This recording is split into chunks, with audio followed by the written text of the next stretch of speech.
Hello viewer, I have this theory: if you start the video with a cat, maybe more people will watch it. Anyhow, this video is about flying drones in mountains. And here's the drone.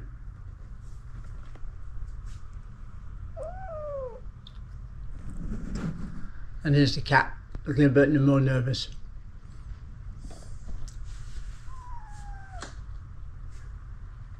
So I bought the drone a couple of years ago specifically to go to Iceland and fly around, which worked quite successfully, but as we were with a group of 4x4s, we didn't get as much time to fly around as I hoped. So not done much with the drone for a while, but last weekend we went up to, I'll just take it out of the way, poor cat can go down the hole, and then so last weekend we took the drone to the mountains, flew around a bit, and in order to try and make it a little bit more interesting, I added a kaleidoscope effect for the background.